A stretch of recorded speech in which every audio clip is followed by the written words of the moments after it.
Introduce you to Ace. Ace, let's get money. Hey, what's going on? We are here. This is episode 6 of Cashflow with Andika, Ace Cash Powell, the certified public accountant. Man, you guys better be prepared and better be ready. We got a special episode. We got Tom Guttenberger, the CEO of Wazoo, and the new app, Style Swiper. the Style Swiper. All right. So if you got some style, then you better download it. All right. First, I want to give a special shout out to my business partner, Pettis. Go to teampettis.com. Also, holla at my man, Wolverine Solid X. Okay. My producer, my executive director. Man, if you need anything video, you need to holla at this guy. All right. So that leads me into my cash tip. All right, guys. What you need to do is, if you're out here and you're trying to build your business, you need to invest in yourself. Tom, what would you say is I know you went to U of M, but what kind of resources or what kind of time do you spend and money do you spend on making sure that, your business is right and you're right as personally? Oh, that's 100% of the time, absolutely. But in order to get everything right, you just take it one step at a time, be prepared, and be positive. But you've done a lot of traveling, right? Absolutely. Yeah. And you would say, as you've been around the world, you've seen things that have made you grow as an entrepreneur. Oh, absolutely. I mean, you see the different ways of doing business, but everywhere you need to be aware of the customer and delivering them value. All right, so that's international cash flow. All right, guys. Now, you may be local, you may be in your state, you may be across the U.S., or you might start selling across, the country. I know that my wife, she was our guest last 2 weeks ago. She actually gets her products from China and sells them here in America. You may be on the other end where you're making a product here and you're selling it in another country. It all comes down to investing in yourself, investing time in yourself, and making sure that you're building your business. One special thing that I'm going to be doing between June 1st and July 31st, I'm going to get 100 entrepreneurs to sign a pledge that they're going to do $1 million in revenue.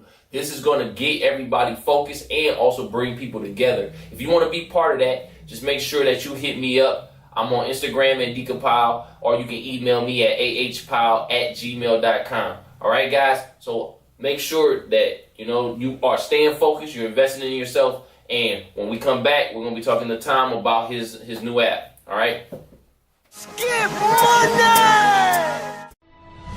Wazoo Mobile Technologies, connecting businesses and customers at a fraction of the price. Wherever you may go, quickly and easily find and compare deals and businesses with Wazoo, now with over 20,000 downloads. Set preferences and see the best deals, or see all the new hair and fashion styles on Style Swiper. Browse for new hair and fashion styles, get directions to nearby salons who offer unique styles. Wazoo and Style Swiper from Wazoo Mobile Technologies. Available on the App Store and Google Play. All right, welcome back.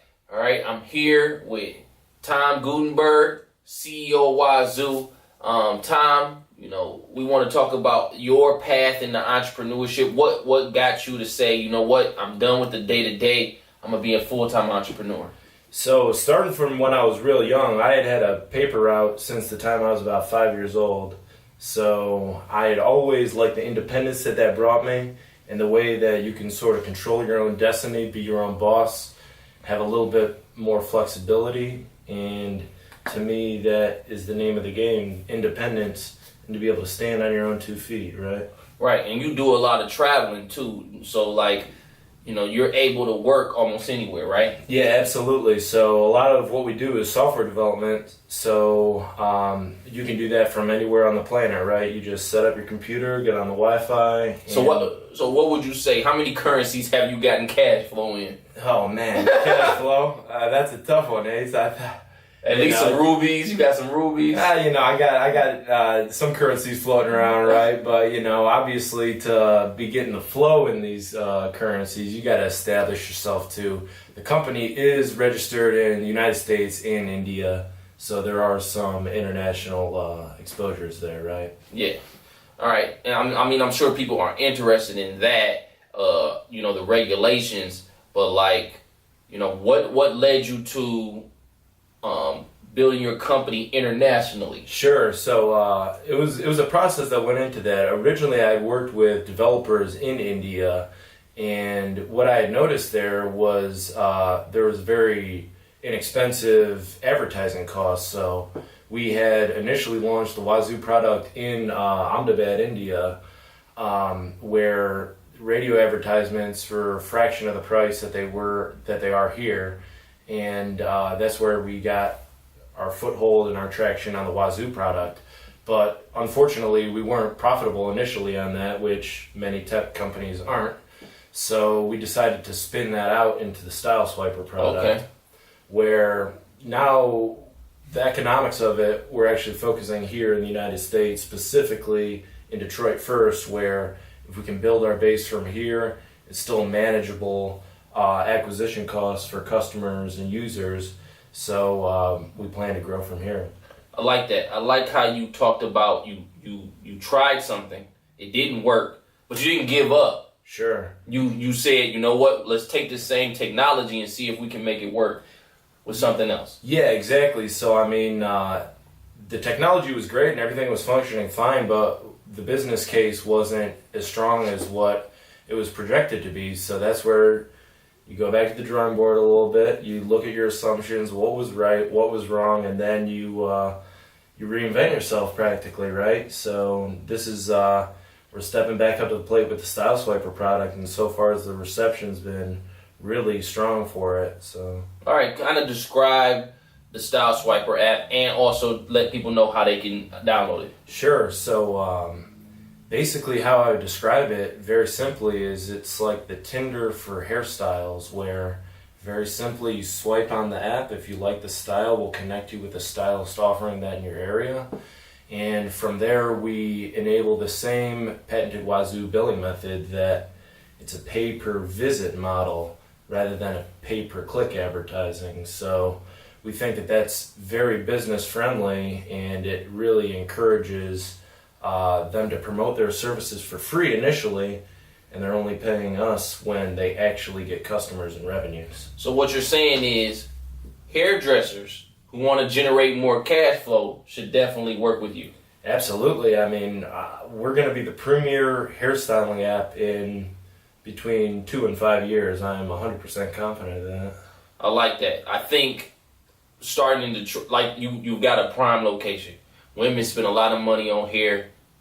Guys spend a lot of money on hair in Detroit. I mean, I did today. So, I mean, I think and I think that's something that I want my audience to think about. He understands the market. And understanding the market is so big, is so important when you're talking about creating a business and generating cash flow. I think a lot of entrepreneurs, and this might have been the case with your first app, they have a great idea, but they don't have a market. But now you're working with the market. Exactly. So I mean, there's a lot of pieces to put together here, right? So I mean, you may have a great product, you may have a great business plan, and you may have an understanding of what your market, how they would react to your product, but these are assumptions still. So you got to try some things. If it doesn't work, try something else. That's awesome.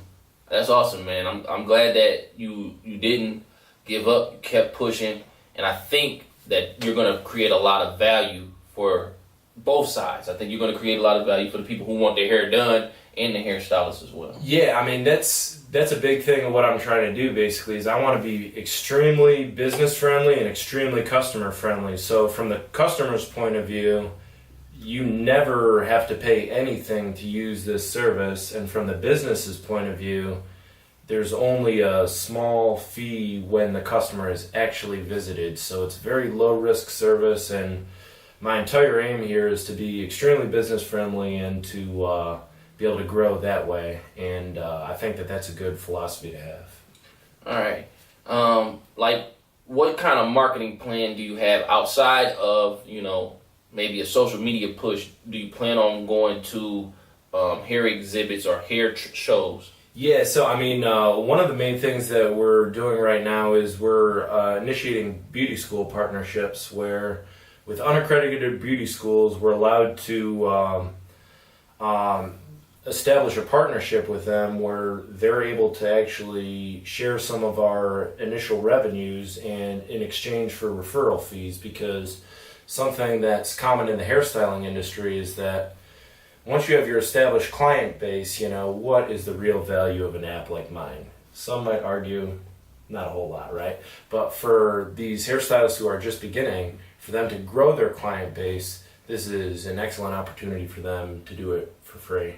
I mean, I can see the value for people who've been doing hair for 30 years and people who are just starting out. Sure. Especially because it's going to bring you new customers that you wouldn't get otherwise. Yeah.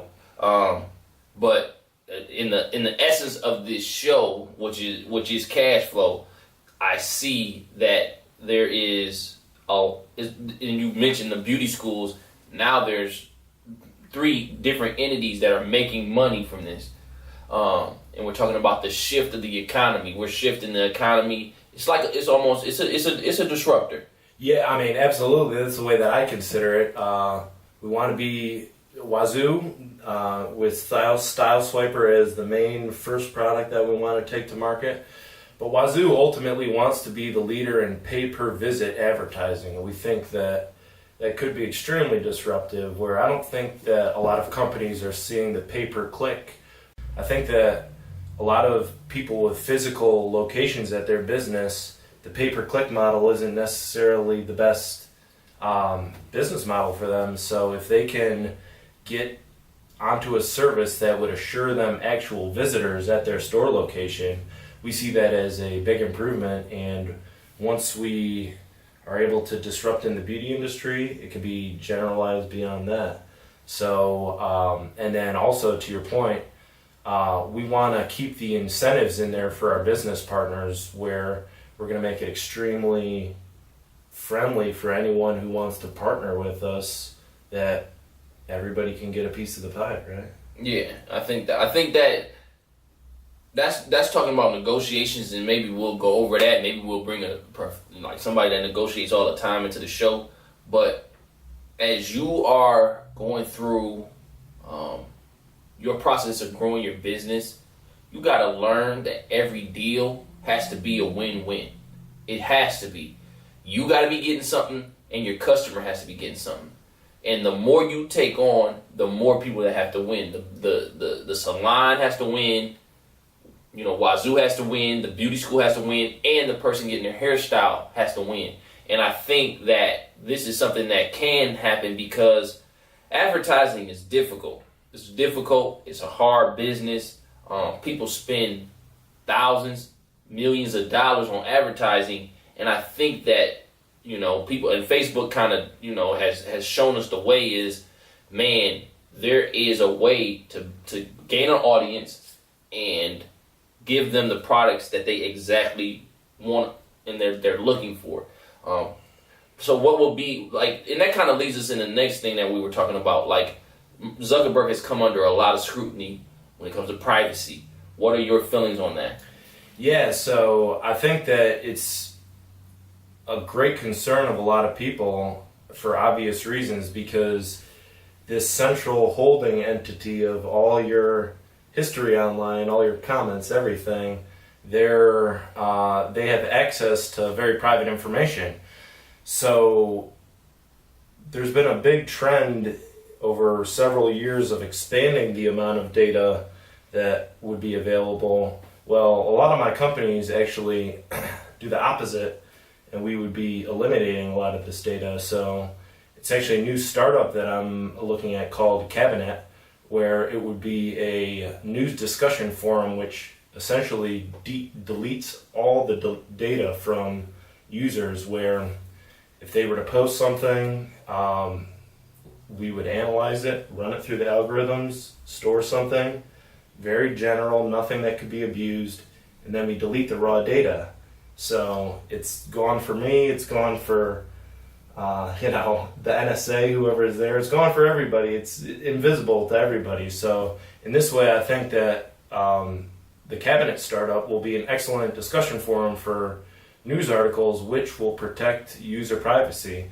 And this is a general theme of all these companies that I'm running, is that rather than build up more data and more data, we actually want to be deleting a lot of things, and in most of the ways that our software is built, it's very minimal. I mean, I always think about that because as an entrepreneur, I'm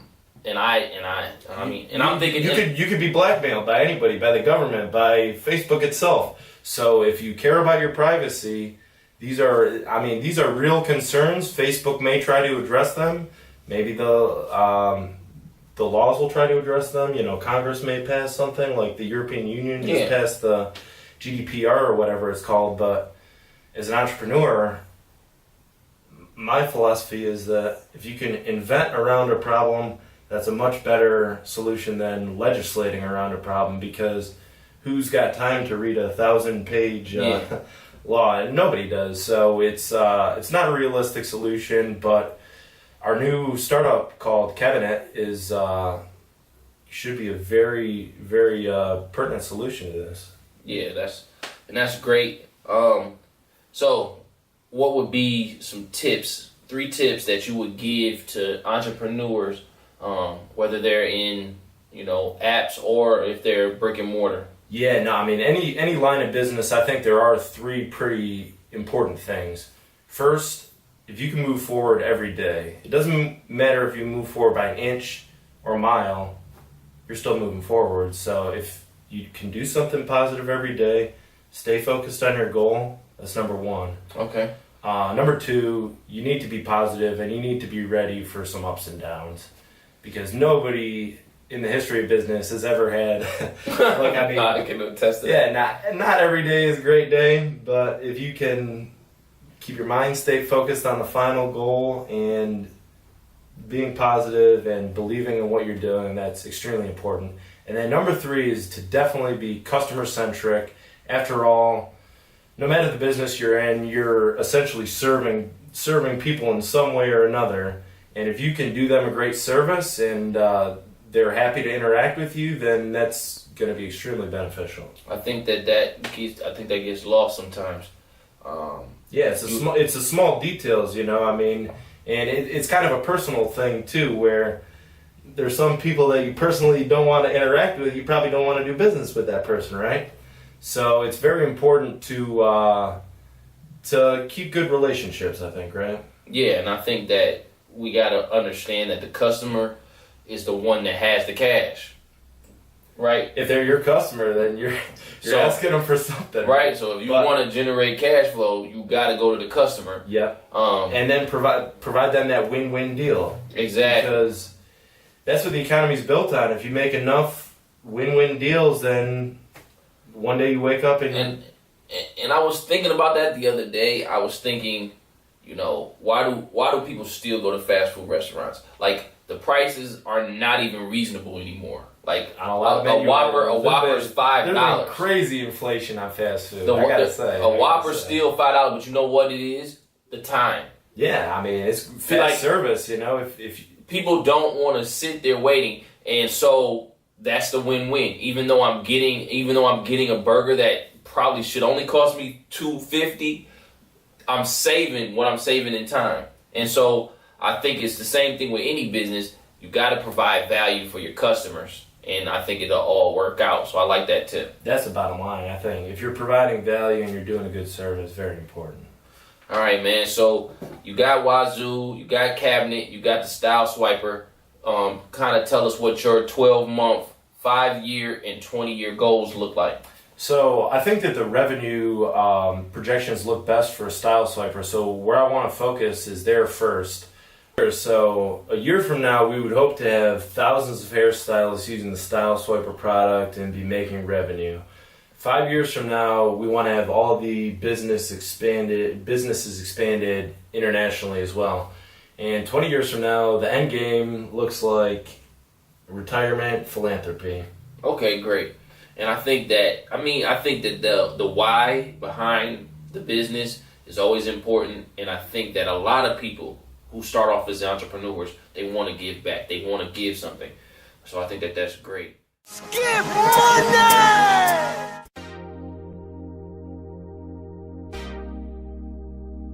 welcome to Thinkers Co-working Spaces located on Jefferson and Chalmers. Hey, give us a call at 313-728-5662 or 313-850-3703. We have all the space that you need. Weddings, baby showers, meetings, you name it, we got it. We aim to please, or look us up at thinkerscoworkingspaces.com or at thinkthinkers.com. Thinkers, baby. So we're gonna go straight into the secure the bag, and Tom can talk about some of this stuff, marketing. All right, I know that it seems like you got the best product in the world, but you got to get out in front of the people. You got to spend money on commercials. You got to spend money on photos, photo shoots. But you got to get that product in front of people. Ads, Google ads. What has been your experience with marketing? Yeah, so we've had some success on Google and Facebook ads, but it's also important to hit people with other channels. So if you're able to secure a client list and contact those people directly, or even just go back to the old school where you're putting boots on the ground, visiting them personally, you're able to make that interaction, show them your product. This can always be a very effective way, although it is more time intensive, right? So we've tried a little bit of everything, and also, like you said, in order to scale these operations up, it does take some capital. So if the way that we're approaching this is that you experiment with several things, you see the results, and then when it comes time to invest more in any particular channel, you're able to, ground your estimates with your prior experience. So, you can do email marketing, text marketing, direct mail, cold calling, in-store visits. The list goes on and on. I mean, it is about that FaceTime, and it is about being outgoing, and we all have places to improve. I think that I could be a little bit more outgoing in that way. Yeah, I think there's always room for improvement.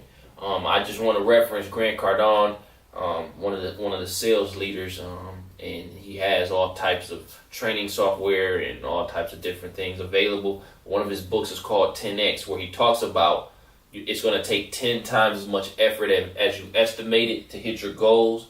Also, you should always be approaching things in that same manner where you got to do 10 times as much work. So you may think you only have to talk to 100 people, but really you maybe have to talk to 1,000 people. Or you may be thinking you have to work 10 hours, but really you got to work 100 in order to hit your goals. And I think that it's really important to understand that for you to really close deals and get in front of people, you got to make sure you market, and then you can secure the bag.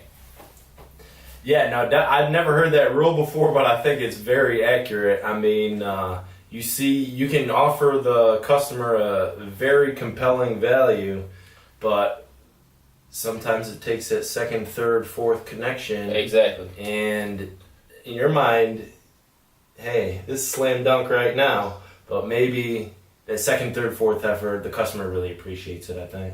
For sure. And I think that it's also important to know what clients you want. You know, if there's somebody out there that you know has to have your product, but they keep telling you, I don't have time, or they keep telling you, I'm busy, like, don't give up. Exactly, right. I mean, there's going to be, potholes. We live in Michigan. So you just, you roll right over that thing, you're going to pave it out, get that bag, baby. Get that bag, secure it. All right. Skip money! All right, guys, welcome back, and we're going to be talking about the celebrity and sellout in this segment. We're going to get right to it. So we're going to be talking about P. Diddy, Puff Daddy, Sean Combs, Mr. Ciroc. All right, so make sure you leave your comments below about whether or not you think Puff Daddy is a sellout or a celebrity. Just to give you some reference, he is going to be, or soon to be, one of the hip hop's first billionaires.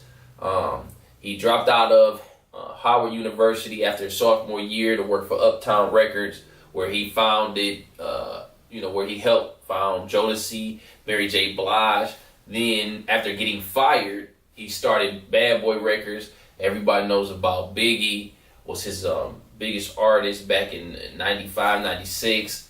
And after, Biggie's unfortunate passing, he had acts like Mace, The Lox. He helped out with artists like Lil' Kim.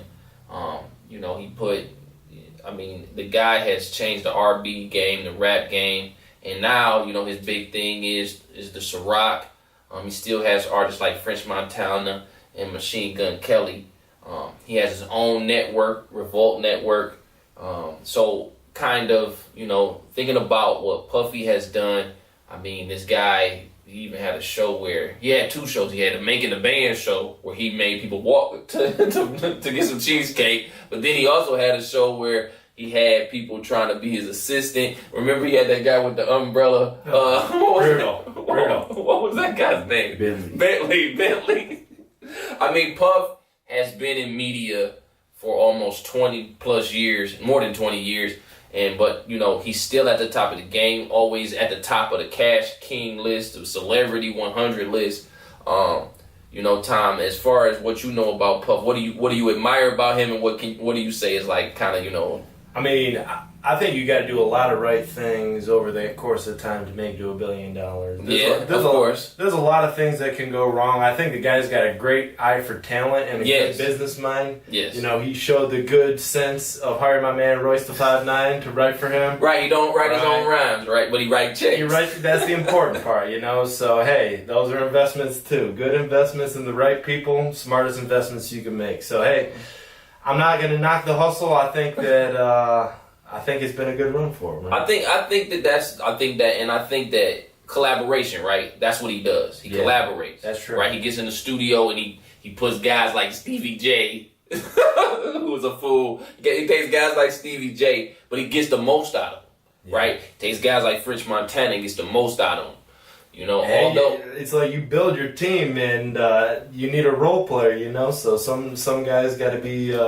Some guys got to be the characters, and somebody got to talk the business talk. Oh, absolutely. You know what I'm saying? Somebody got to be able to go into the corporate offices and say what needs to be said and represent, hip hop, represent whatever, the culture. And so I think that Puff has done a good job of making sure that he represents the culture and making sure that hip hop is not something that people treat like a sideline thing. It's like, this is a big deal, and what we do, we making y'all a bunch of money, so you gotta pay us, Right, yeah, no, every team needs a general, and I think Puffy gets that done. Yeah, so he's definitely someone that I admire. I've looked at his moves over the years, follow him on Instagram. But you can leave your comments below and let us know if Puff is a celebrity or sellout. All right, thanks. All right, man, this has been a great episode. I want to thank Tom for coming out and talking about his experience as an international entrepreneur. We really do appreciate that. Tom, can you give our audience your contact info or how to get in contact with you or download your app? Yeah, sure. So for hairstylists, you're going to want to download the Style Swiper Business app.